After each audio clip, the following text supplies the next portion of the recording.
May sinasabi po si Don Paratot. Anong sabi mo? Masarap. Sarap daw po. Masarap naman talaga. Hindi siya nakakasawa.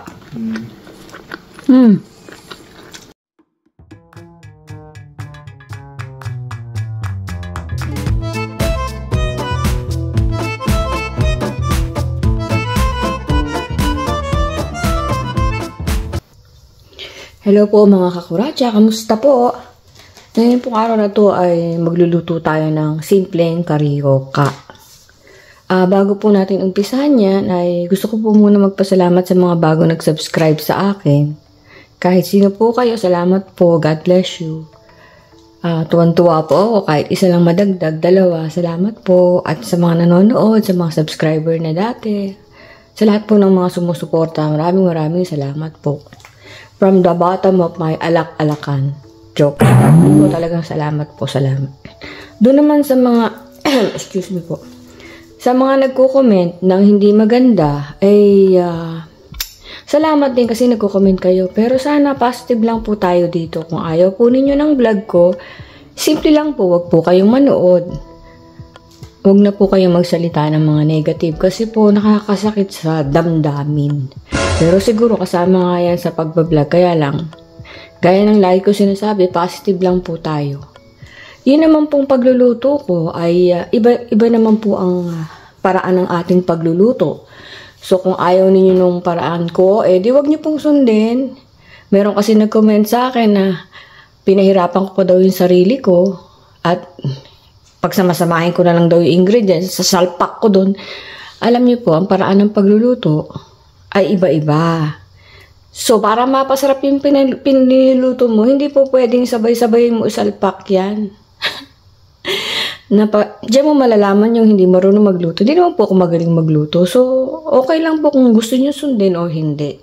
Pero sana positive lang po tayo dito. Pero salamat pa rin. Kaya lang, pag tuwing may magko-comment ng negative, parang kumikirit yung dibdib ko. Kaya lang sabi ko, kasama yan dyan. Ibig sabihin, marami nang nanonood sa'yo. Kaya may mga nagko-comment ng negative. Meron nga nag-comment sa akin English naman yun, siguro foreigner. Sabi niya, yung marami na daw nagbablog ng mga walang kwenta ngayon. Ay, agree naman ako dyan. Siyempre po, kami mga vlogger, kahit na ma-vlog, di po ba? Kahit nga walang manood, kami lang manood. Pero mas maganda yung may nanonood. So, yun lang po. Good vibes lang po tayo dito. Positive lang tayo. Sabi nila, positive or negative comment, okay lang din naman po. Meron yung mga vlogger, nasasaktan din yan sa mga comment ninyo. Kaya hinay-hinay lang po. Good vibes lang tayo dito, di po ba? Kung ayaw po ninyo ng content, huwag nyo panoorin. Ganun lang po yung kasimple. Okay? So, mag-start na po tayo. Simpleng, lang to, karyoka. First time ko lang gagawin. Titignan natin kung anong kalalabasan. So, kailangan natin ng, ito po yung malagkit na sweet rice flour, tsaka cornstarch. Ewan ko kung pwede ito, harina din nakalagay doon, tsaka ito, simple lang, ito, tsaka cooking oil. Yun lang, ang mga kailangan natin. Magdi-deep fry kasi tayo. So, ang mga kailangan natin ay kaunti lang ang ingredients, di po ba? Deep fry tayo, kaya maraming oil. So, hindi ako gagamit ng anong tawag dito? Olive oil, sayang eh. So, ilan lang ingredients natin? 1, 2, 3, 4. So, umpisa na po natin ang ating simpleng karyoka. Tapos natin magluto ng karyoka, tayo ay magkaryoke. Nyek.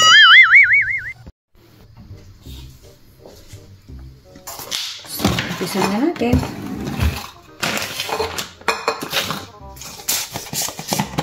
Isang bowl.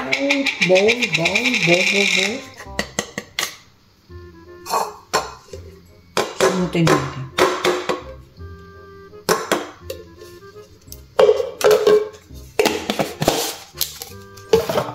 Diyan natin ang tig-isang cup. Tansyahin ko na lang. 1 cup of cornstarch and 1 cup of rice.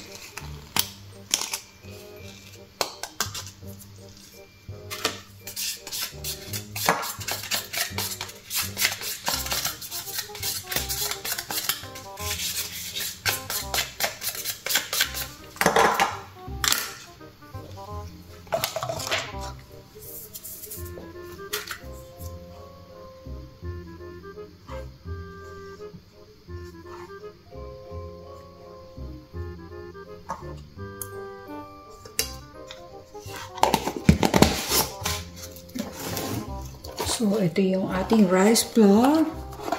Rice flour. So, even lang. 1 cup nito at 1 cup nun.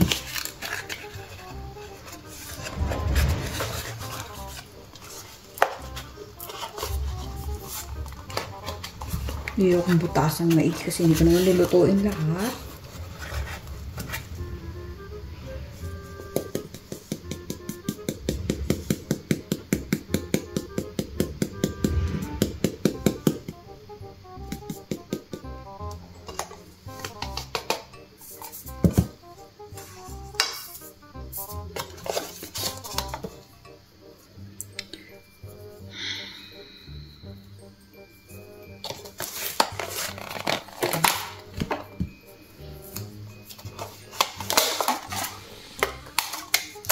Okay.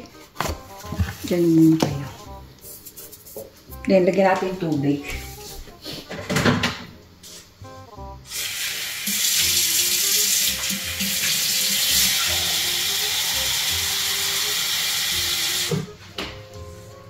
Yung ilalagay yung tubig, hindi siya malamig, hindi siya mainit. So, tap water. Tap, tarap, tap. Para lang ma-dissolve nyo to, ganyan.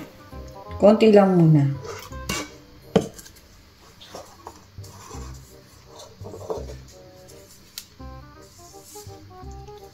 So, kung feel ninyo na kailangan pandagdagan, unti-unti lang. Tulad niyan. Tansya-tansya lang.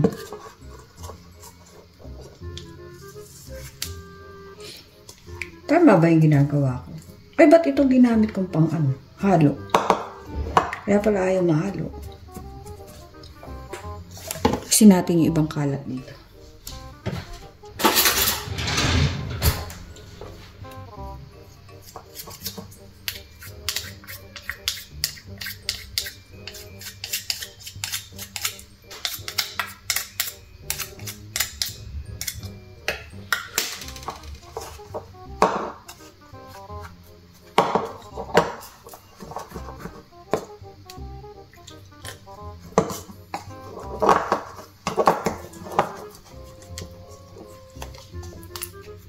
Hindi ko rin alam, first time ko lang ito gagawa eh. Pero paborito ko ang karyoka.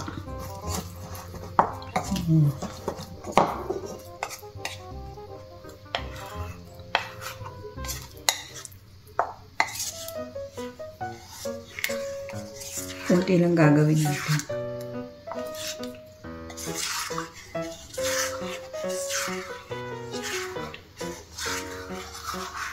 Amoy ko nga. Amoy palitaw. So, 1 cup na flour and 1 cup of this one, sweet rice flour. Dagdagan pa natin kasi nasobra ng tubig. Anyway, wala pa namang 1 cup yun.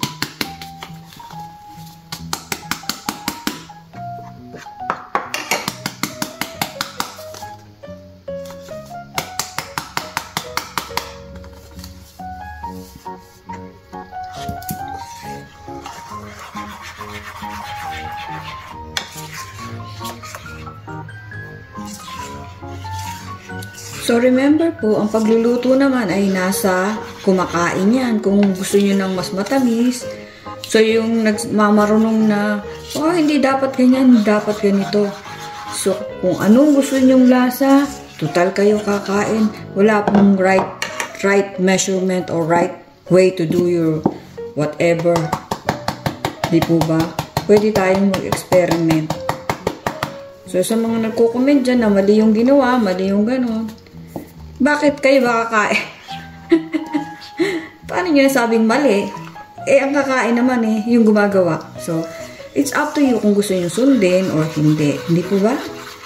So, wag po tayong bida-bida. Sabi nga ni Kurachichay.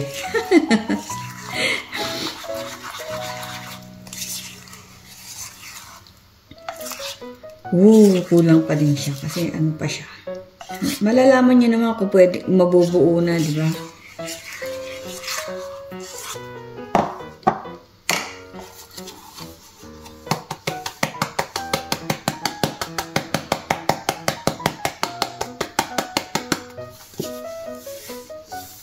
Hindi ako gumawa ng marami kasi hindi naman makakain.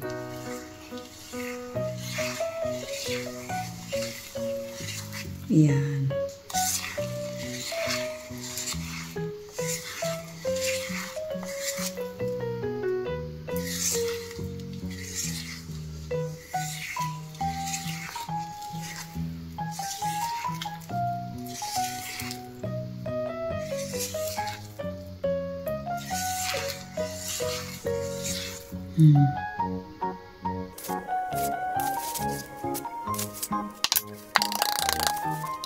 Shout out po sa mga bagong subscribers. At sa lahat. Pero yung mga nega. Ikay kasali. Yan na. Maganda na yung texture niya.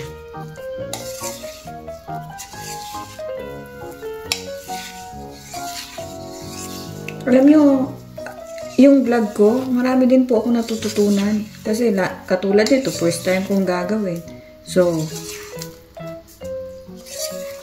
bukod sa nakakapag-share ako ng aking ginagawa, ay natututo din ako, which is important. Importante. Okay? So, umpisa na natin ang ating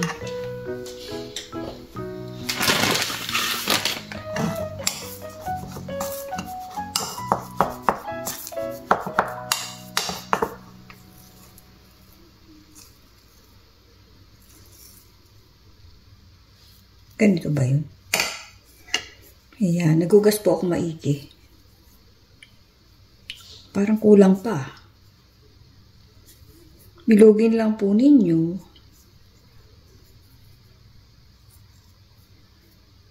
Kulang pa kaya? Baka dumapa. Oo, dadapa. Oo, kulang pa. Kailangan pang konti. Dagdagan pa natin konti kasi hindi siya mabubuo masyado.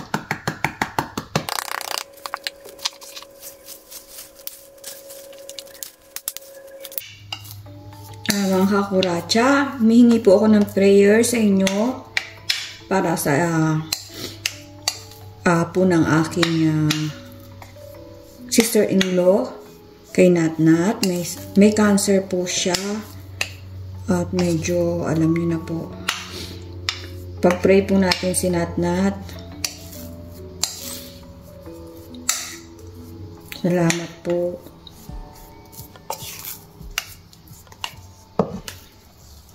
Ayan na. Ayan na. Ang ganda na ng ano niya. Yun. It doesn't have to be perfect.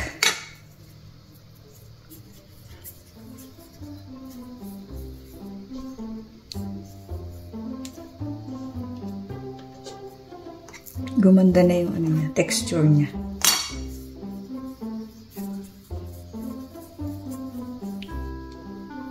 And so forth, and so on. Natnat, pagaling ka.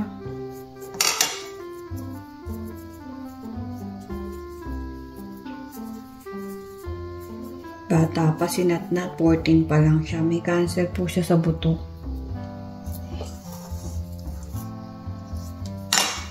Sana humaba pa buhay niya. Nang matagal na matagal.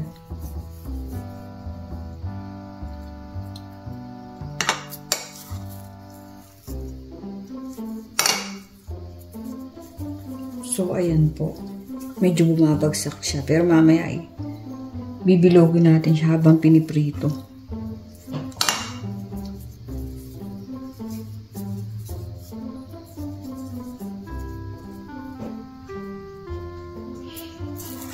Kailangan ito bilog eh, kahit pa.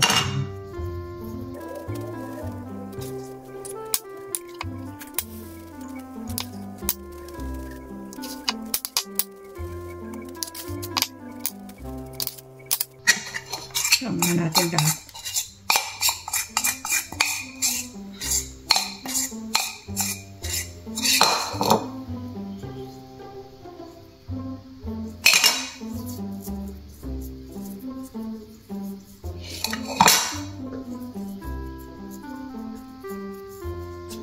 dumada pa siya. So, basta ganyan po. Okay?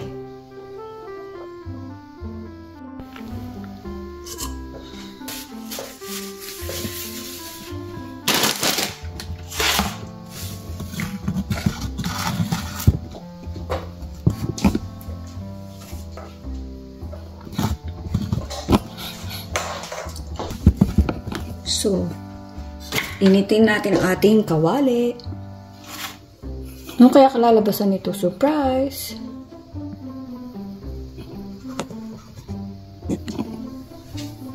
Ang ating kinakalawang na kawali. So, deep fry lang po yan. Wala, hindi pa pala bukas ng asukal.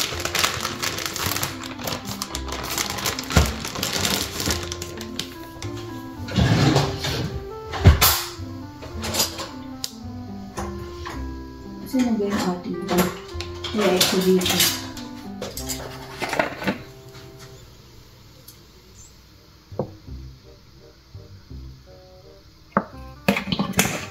Sobrang dami at ang aking mantika.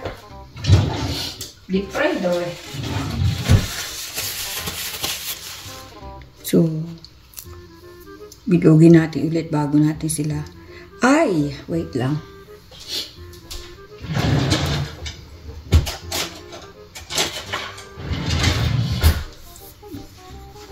Gagamit po tayo ng chopstick. Bilugin muna natin. Tutusukin natin isa-isa ganun. Toink. May tunog.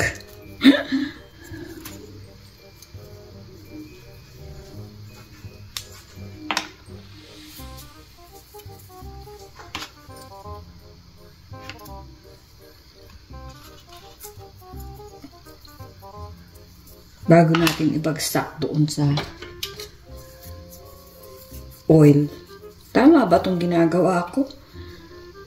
Ayan, bubutasan natin ba? Donut. Parang kulang, sobra tubig ko ah.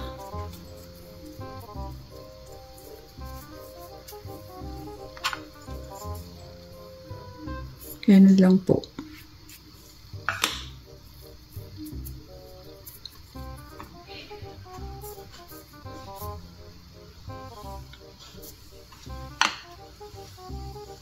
Pag mainit na yung ating kawali. So, mga 3 araw po yan bago uminit. Hala, ulang siguro talaga to kasi dumada pa siya eh. Pero ayoko po kasing masyado matigas. Di po ba pag ibang karyoka, ang tigas, ang hirap kainin.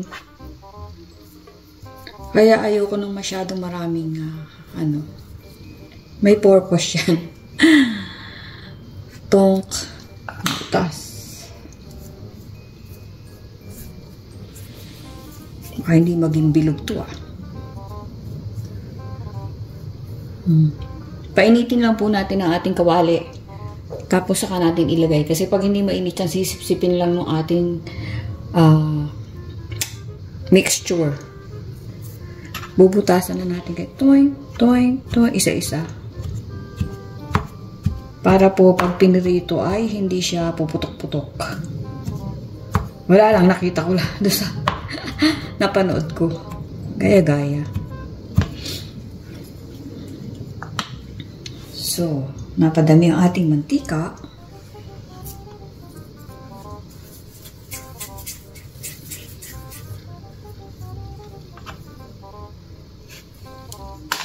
Toothpick sana eh, kaso wala tayong toothpick.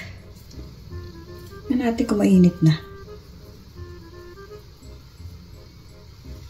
O, di po ba? Hindi pa. Painitin niya muna kasi. Pero mainit-init na siya ng konti. Kaya kalalabasan ito. Pati ako excited.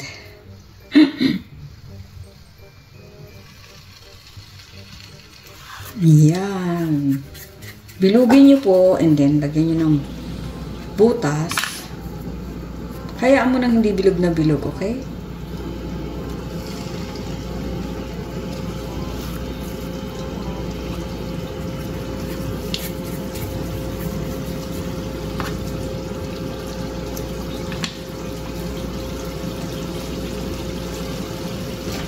Hinaan natin ang ating kalan. Baka masunog ka agad.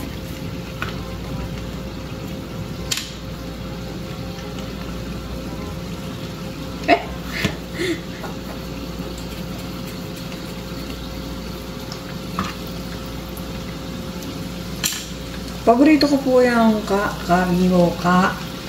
Kaso, natitigasan nga po ako doon sa binibili ko. Lalo na pag matagal ng luto. So, subukan natin magluto. Baka sakali. Ang sarap. Wala namang mawawala. Ay.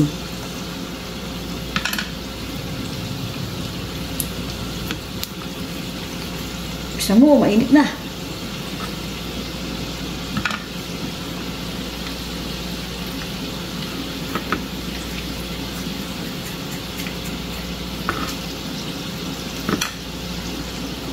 Ay, baka magkadikit-dikit.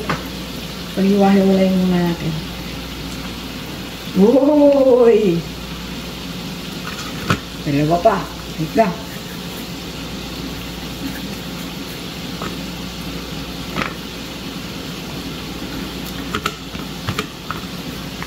Last.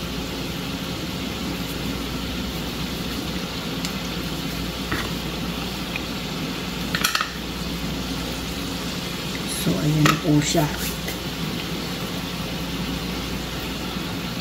Baliktarin natin.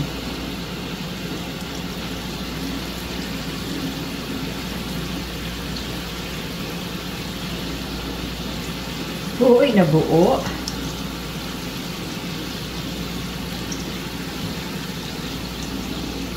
Ay, nagkadikit.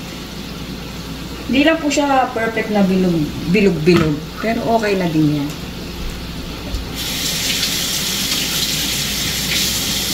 Huhugas na ko ng kamay ko. Hindi ako mapakalim lagkit. Maraming natirang kamay ko.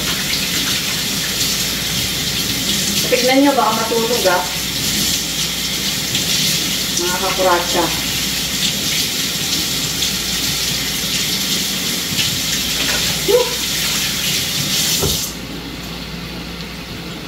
So, ganyan po. And then, pag medyo natansya nyo na naluluto na siya, kaya po natin binutasan, pati yung loob maluto. Parang fishball, ano? Pag-ibaliktarin nyo lang.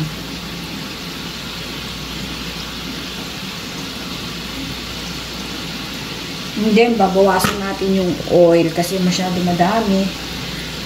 Ay, lalagyan natin ng sugar and honey.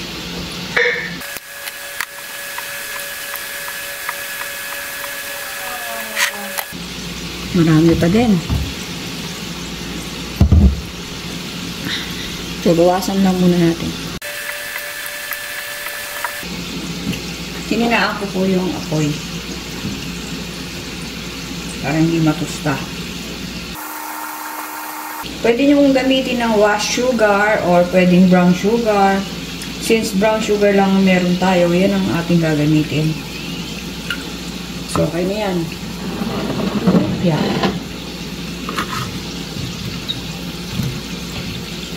Lagyan na natin ang ating asukal. Parang banana cue po ba? Ganun.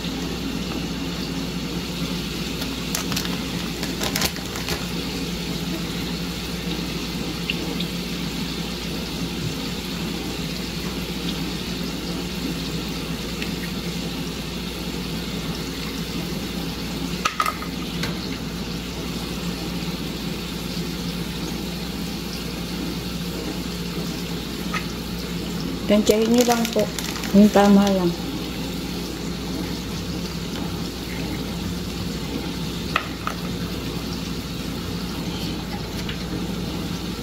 Nilakas ko ulit yung kalan para mag-caramelize.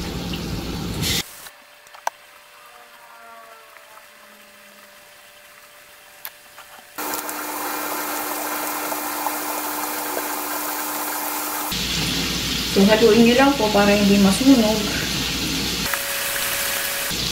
Hindi ko masyadong dinamihan yung sugar. Pero depende sa inyo. Kung gusto nyo marami, dagan nyo pa. I-coat ninyo, ganyan. Paikot-ikot.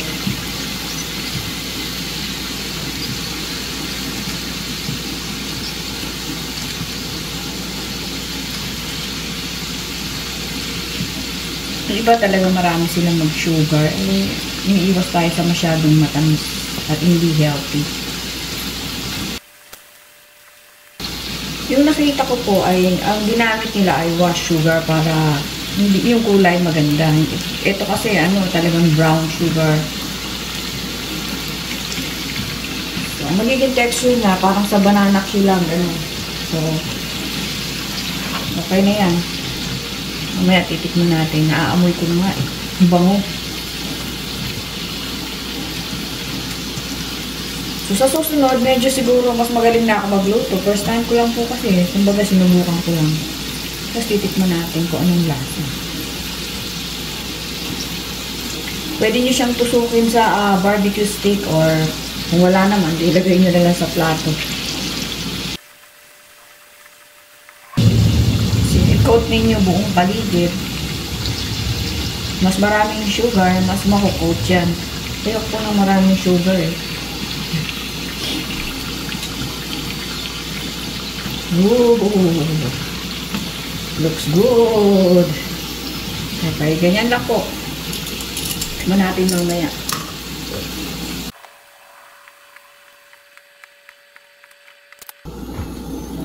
Ito po na ating carioca. Mainit pa siya. Uy! Mainit? Aw, aw, aw. So, ayan po ang texture niya. Ihi! Look at that. Tikman natin.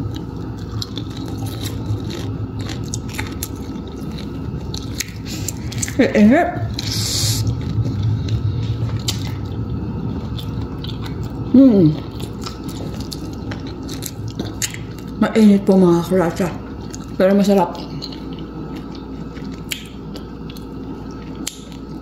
Yung tamis niya, tama-tama lang. Hindi ko masyadong kinote ng asukal kasi masama naman yun. Pero kung gusto ninyo, maraming asukal lagay nyo. Pero okay na po sa akin itong ganito. First time. Sarap.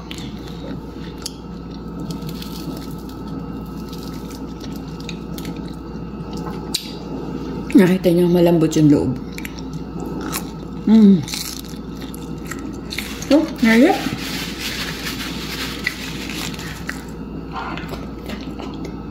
Alay ko, nabago ako.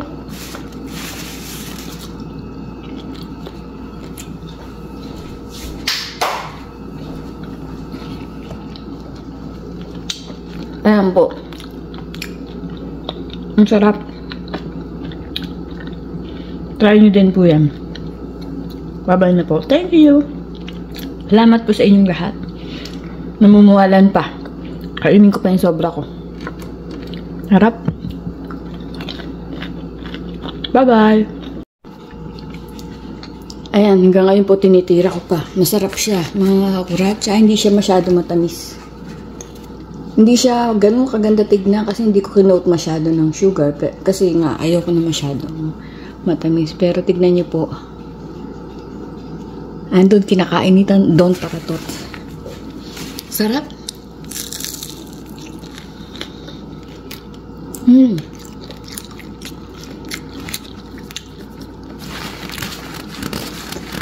Tama-tama po.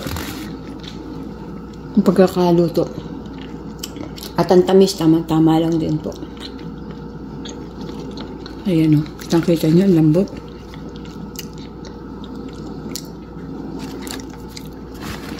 Ang daling gawin. Sarap. Mauulit. May sinasabi po si Don Paratot. Anong sabi mo? Masarap. Sarap daw po. Masarap naman talaga. Hindi siya nakakasawa.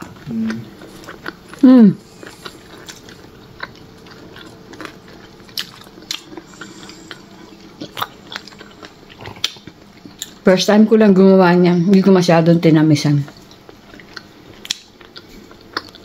Busy po siya. Masarap nga. Narinig ko lang siya. Nasa labas ako. Sabi, ang sarap daw.